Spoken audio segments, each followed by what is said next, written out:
का ये अमल देखे। इमाम जाफर सादिक को देखे, रोजाना पूरी रात इबादत में गुजरती। इमाम मोहम्मद बाकिर को देखें, इमाम मूसा काजिम को देखें, जिसको देखें। और हमारा हाल ये, हम कहते हैं हम तो नाम लेवाए। मैंने कहा वो खानदान के लोग थे।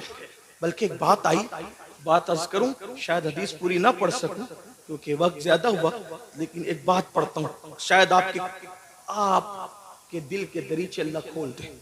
मगफिरत के बारे में हम बहुत बेहिस हैं, बख्शे जाएंगे, मौलाना बख्शे, अल्लाह करीम है, बख्शे, अल्लाह करीम है, बख्शे, बेशक अल्लाह करीम है। अल्लामा नकी अली खान इमामुल मुतकल्लिमीन लिखते हैं अपनी किताब में, अल्लाह को करीम जानकर गुनाह पे गुनाह कर रहा है ना, कि अल्लाह करीम है, बख्श देगा। फरमाते हैं अल्लाह को करीम जानकर गुनाह करने वाले, अल्लाह को कादिर जानकर तू जहर क्यों नहीं खाता? जब वो करीम है, गुनाहों पे बख्श देगा, तो कादिर भी तो है, जहर खाने पे जिंदगी भी दे सकता है। लेकिन अल्लाह को कादिर जानकर तूने कभी जहर नहीं खाया और अल्लाह को करीम जानकर गुनाह कर रहा है। अल्लाह को करीम जानने का यह मतलब नहीं कि गुनाह करके सोचे कि अल्लाह बख्श देगा। अल्लाह को करीम जानने का मतलब यह कि नेकी करके भी रो, अल्लाह मेरी नेकियां इस काबिल नहीं कि तेरी बारगाह में कबूल हो, अपने करम से कबूल फरमा ले। अल्लाह गुनाह तो गुनाह, अगर नेकी का सवाल कर ले तो हम अपने अल्लाह को नेकी का जवाब नहीं दे सकते। जो इतने चैन से बैठे हैं ना मेरे भाई, जब जिस दिन एहसास होगा कि मगफिरत किस चीज का नाम है तो आपको पता चलेगा। हजरत सैयदना इमाम जाफर सादिक का जिक्र है। इमाम जाफर सादिक को लोग इतना ही जानते हैं कि हम उनकी कूड़े की नियाज करते हैं, बस इतना ही जानते हैं। लेकिन जानते हैं ये इमाम जाफर सादिक गौसे आजम से पहले अपने दौर के गौसे आजम है। मकामे गौसियत कुबरा पर फाइज इमाम जाफर सादिक। कौन इमाम जाफर सादिक? जिनकी जूतियां इमाम आजम अबू हनीफा जैसे लोग सीधा करते थे। और इमाम आजम कहते हैं कि अगर 2 साल ना होते इमाम जाफर सादिक की सोहबत के तो नौमान हलाक हो गया होता। ये इमाम जाफर सादिक।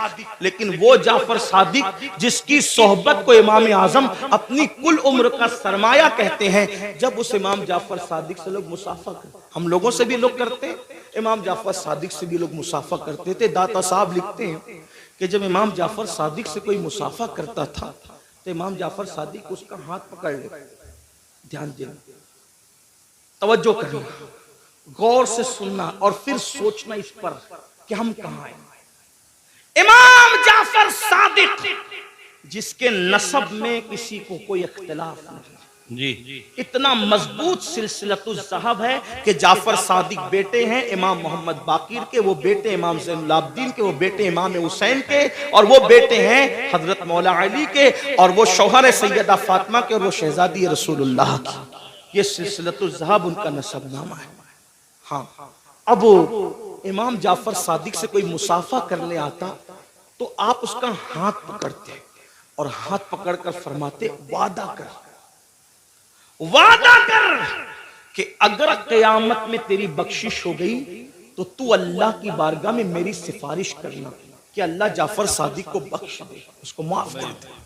तवज्जो करें, अगर इस स्टेज पर ये जो बड़े बड़े उलमा मुफ्तियान किराम सादात किराम बैठे हैं, मुफ्ती आफाक साहब के साहबजादे हैं और भी उलमा हैं, अगर कोई किसी आम आदमी का हाथ पकड़ के कहे कि अगर तेरी बख्शिश हो गई तो तू मेरी सिफारिश कर देना, मगफिरत मेरी करवा देना, तो वो कहेगा कि हजरत ये कैसी बात कर रहे हैं आप लोग अल्लाह वाले लोग हैं, हम अवाम में से हैं, हमारी ना गुस्ल है सही है, ना हमारी तहारतें सही है, ना हमारे नमाज पढ़ने का तरीका आता है, आप ऐसी कैसी बात कर रहे हैं। अब जब ये मिंबर पे बैठे हुए अल्लाह वाले किसी से ये बात करें तो ताज्जुब होगा, चे जाए कि इमाम जाफर सादिक ऐसा सैयद जिसकी गुलामी इमाम आजम जैसे लोग करें, वो जो है इल्म के मामले में उन जैसा उनके दौर में कोई नहीं था, तकवे के मामले में उन जैसा कोई मुत्तकी नहीं था, इबादत के मामले में उन जैसा कोई आबिद उनके दौर में नहीं था, और वो लोगों का हाथ पकड़ के कहते वादा करो कि अगर तुम्हारी बख्शिश हो गई तो तुम मेरी सिफारिश करना, मेरी मगफिरत करवाना, मेरी सिफारिश करना, शफाअत करना। और लोग पलट के कहते इमाम आप तो सैयद हैं, सैयद आप तो सैयद आले रसूल हैं, हम आपकी क्या सिफारिश करेंगे, आपके नाना शफीउल मुस्लिमीन है। तो इमाम जाफर सादिक रोते हुए जवाब देते, रोना तो यही है कि हम सैयद हैं। तवज्जो करें, कहते रोना तो यही है कि हम सैयद हैं, क्योंकि हम इस बात से डरते हैं कि हमारे नाना को हम मुंह क्या दिखाएंगे, नाना को मुंह दिखाने की हिम्मत नहीं है क़यामत के दिन ये हाल है उनका जिनकी सियादत पर, इमामत पर, क़यादत पर, तकवा पर, ज़ुहद पर पूरी उम्मत का इत्तेफाक है, वो क़यामत के दिन से इतने लर्जा बरअंदाम है। और यहाँ जिन्हें गुस्ल भी नहीं आता, वुजू भी नहीं आता, जुमा की 2 रकअत पढ़ के मस्जिद से ऐसे भागते हैं जैसे स्कूल से छुट्टी होने पर स्कूल के बच्चे भागते हैं, ये हालत है। और उसके बाद हम जन्नत के ठेकेदार बने, मौलाना हम जन्नत में न जाएंगे तो कौन जाएगा? बड़ी माजरत के साथ वहां फिर देखा जाएगा कि क्या होगा, और वहां पछताने से काम नहीं चलेगा। आज ले उनकी पनाह, आज मदद मांग उनसे, फिर न मानेंगे क़यामत में अगर मान गया। आज रातों को जाय करने वालों, आज रातों को फजूल गुजारने वालों, वक्त को बर्बाद करने वालों, ये जिंदगी का कीमती सरमाया अल्लाह ने पहली और आखिरी मर्तबा दिया है। खुदा के लिए इसको जाय ना करो, इसको फजूल बर्बाद ना करो, वरना मौत की बात पछताना होगा। मौत के बाद सिवाय पछताने के कुछ हाथ नहीं आएगा। लेकिन उस दिन का पछताना, अल्लाह अकबर, कोई फायदा ना देगा। उसके बाद मेरे और तुम्हारे आका सल्लल्लाहु अलैहि वसल्लम फरमाते हैं कुछ लोग ऐसे होंगे, अल्लाह अकबर, जब वो अपनी कब्रों से उठेंगे, ये तीसरा ग्रुप है, ये तीसरा टोला है जो अपनी कब्रों से उठेंगे, इस हालत में उठेंगे कि उनके पेट पहाड़ों की जैसे बड़े बड़े पेट होंगे, और उनके पेटों के अंदर सांप, बिच्छू और आग दहक रही होगी।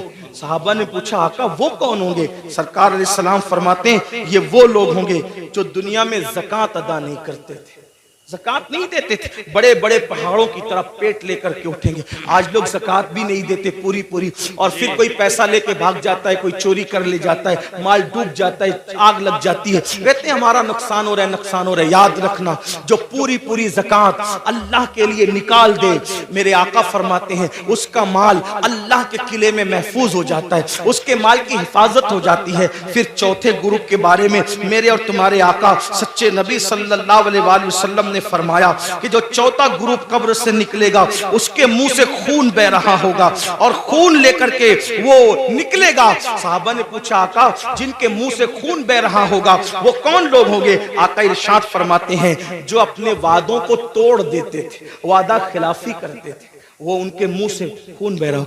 आज मैं समझता हूं कि शायद वादा खिलाफी को गुनाह भी नहीं समझते लोग।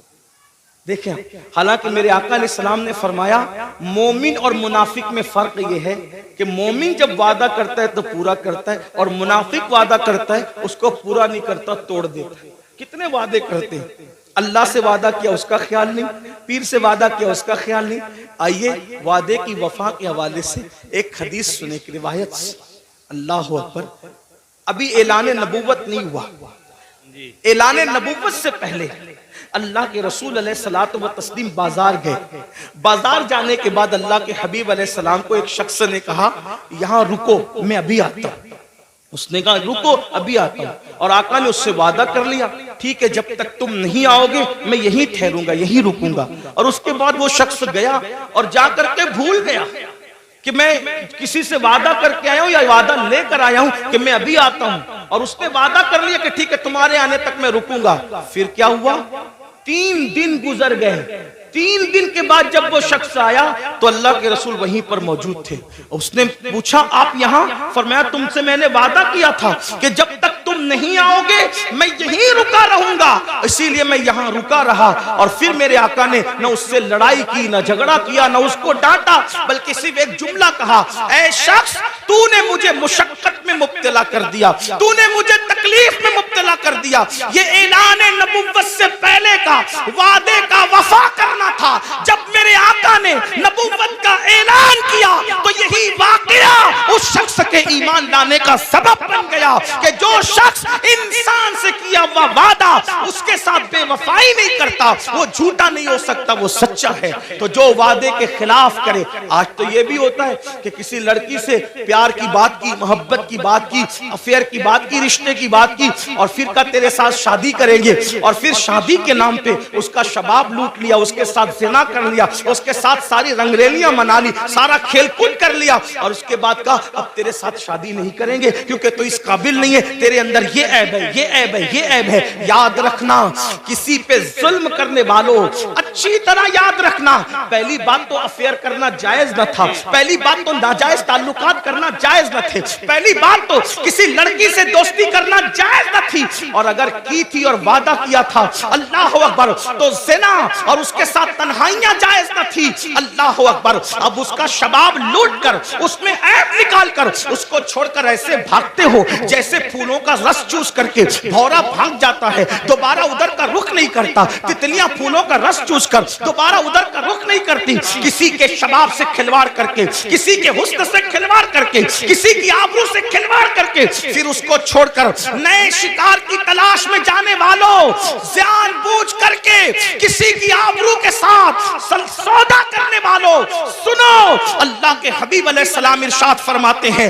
फकी अबुल्लाह समरकंदी अपनी किताब में लिखते हैं कि अगर किसी ने किसी चिड़िया से भी खेलकर उसकी जिंदगी को खत्म किया होगा, किसी ने किसी चिड़िया की जिंदगी से खेला होगा, ना खाने की हाजत थी, ना शरई कोई मामला था, सिर्फ अपने नफ्स के लिए चिड़िया से खेला और उसको मार डाला, खेलते खेलते उसकी जिंदगी को खत्म कर दिया।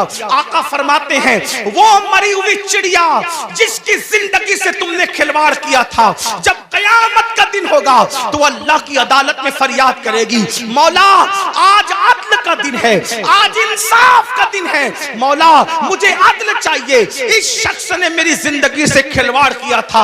आका फरमाते हैं उस नन्ही सी चिड़िया की शिकायत बिजली की घन गरज की तरह होगी, जैसे बिजली कड़कती है वैसे नन्ही सी चिड़िया की आवाज में घन गरज होगी, और जिसकी शिकायत चिड़िया कर रही होगी उसका हाल ये होगा, वो पहाड़ों जैसी नेकियां लेकर आएगा। अल्लाह इरशाद फरमाएगा आज अदल का दिन है, आज इंसाफ का दिन है, और फिर मेरा अल्लाह फरमाएगा जिसने चिड़िया की जिंदगी से खिलवाड़ किया आज उसकी नेकियां नहीं देखी जाएगी, इसको मुंह के बल घसीटते हुए जहन्नम में डाल दिया जाए। आपसे पूछना चाहता हूं, नफ्स के पुजारियों से पूछना चाहता हूं, नफ्सानी ख्वाहिशात में डूबे हुए इंसानों से पूछना चाहता हूं, अगर किसी छटाक भर की चिड़िया की जिंदगी से खेला होगा तो पहाड़ों जैसी नेकियां रद्द हो जाएगी और इंसान जहन्नम का ईंधन बनेगा। जिसने लड़कियों की जिंदगी से खेला होगा, आबरू से खेला होगा, उसका अंजाम क्या होगा? अल्लाह के बंदो, ये दुनिया ही सब कुछ नहीं है, ये दुनिया की रंगरेलियां ही सब कुछ नहीं है, ये दुनिया के मजे और मस्ती सब कुछ नहीं है, ये दुनिया का ऐशो आराम सब कुछ नहीं है। उस दिन के बारे में डरो जिस दिन के बारे में कुरान कहता है यौम यक़ूमुर रूह वल मलाइका सफ़्फ़न ला यतकल्लमूना इल्ला मन अज़िन। उस दिन जिब्रील अमीन और सारे फरिश्ते अल्लाह की हैबत से कांपते होंगे, किसी में कलाम करने की जुर्रत नहीं होगी। उस दिन अपना क्या होगा? जिस दिन अंबिया की जबान पे नफ्सी नफ्सी होगा, उस दिन अपना क्या हाल होगा? इसलिए लोग लड़कियों की जिंदगी से तो खेलते हैं, खुद की बीवी का अगर सालन में नमक ज्यादा हो जाए तो तलाक दे दे, मारे पीटे। याद रखना, अच्छी तरह याद रखना, ये दुनिया है, यहाँ ऐश करने, आराम करने, जुल्म करने नहीं भेजा। कुरान कहता है अल्लज़ी खलक़ल मौत वल हयात लियब्लुवकुम अय्युकुम अहसनु अमला, कि अल्लाह ने जिंदगी और मौत को इसलिए पैदा किया कि अल्लाह तुम्हें आजमाए कौन थोड़ी सी जिंदगी को पाकर अच्छा अमल करता है। उसके बाद अब ये आखिरी बात तक करूंगा, इसके बाद बात पूरी कर लेंगे, इसलिए कि वो 12 लोगों का जिक्र करने जाएंगे तो शायद रात के 3 बजेंगे, और मेरी आदत है इससे पहले कि लोग जिक्र इलाही से उकता जाए, हमें अपनी बात मुकम्मल करनी चाहिए। और लोग कहें चुप हो जाओ, इससे पहले हमें खुद ही चुप हो जाना चाहिए। ये आदाब महफिल भी है और ये शराफत की निशानी भी है। तो मैं इसी पे बात पूरी करूंगा, फिर किसी दिन मौका मिला इंशाल्लाह तो, या तो आजकल तो बयानात यूट्यूब पर आते ही रहते हैं, किसी भी जगह मुकम्मल हो जाएगी तो आप तक पहुंची जाएगी इंशाल्लाह। ये 5वीं बात है, लेकिन इसको ध्यान से सुन, और ये आखिरी बात है आज की महफिल। अल्लाह के रसूल अलैहिस्सलाम फरमाते हैं 5वां टोला जब कब्र से निकलेगा तो उनके जिस्म से मुर्दार की बदबू आए, मुर्दार की बदबू, और वो मुर्दार की बदबू लेकर के अपने कब्र से उठेंगे। साहबा ने पूछा हुजूर वो कौन होंगे? आका फरमाते वो लोग होंगे जो दुनिया में छुप छुप कर गुनाह करते, तन्हाई में गुनाह करते, पोशीदा तौर पे गुनाह करते, लोगों के सामने नेकियां और तन्हाई में गुनाह। ऐसे लोगों के लिए अल्लाह फरमाता है जो लोगों के सामने नेकी करके तन्हाई में गुनाह करें, मैं उनके साथ ऐलाने जंग करता हूं। और दूसरी हदीस में आता है कि हबाअम मंसूरा की तफसीर करते हुए अल्लाह के रसूल ने खुद फरमाया, आका फरमाते हैं, साहबा ने पूछा हुजूर ये हबाअम मंसूरा का मतलब क्या है कि अल्लाह उनकी नेकियों को जर्रे की तरह बिखेर देगा। तो आका फरमाते हैं जो तन्हाइयों में गुनाह करते थे अल्लाह उनकी नेकियों को ऐसे बिखेर देगा जैसे रोजोन के जर्रात होते हैं जो सिर्फ धूप में नजर आते हैं, इतने बारीक कर देगा अल्लाह, यानी इतनी बेवकूफ हो जाएगी उनकी नेकियां कि अल्लाह ताला उनके जर्रे जर्रे कर देगा, उनकी नेकी कोई काम की नहीं होगी। और अल्लाह पाक उनकी नेकियों को रद्द फरमाएगा। वल आक़िबतु लिल मुत्तकीन, आखिरत तो मुत्तकियों के लिए है। इस सिलसिले में हजरत ज़ैद एक बात बयान करते, फरमाते हैं मैं कब्रिस्तान गया, जब कब्रिस्तान पहुंचा तो एक दरख्त को टेक लगाकर मैं बैठ गया, इसलिए कि मैं चाहता था कि कब्रों को देख करके इबरत हासिल करूं। ऐसे मैं टेक लगा के बैठ गया तो मैंने क्या देखा, मेरी आंख लगी तो दिल की आंखें बेदार हुई। मैंने ख्वाब देखा कि लोग अपनी अपनी कब्रों से उठ रहे हैं, किसी के उजले लिबास है, किसी के मैले लिबास है, कोई कैसा है कोई कैसा है।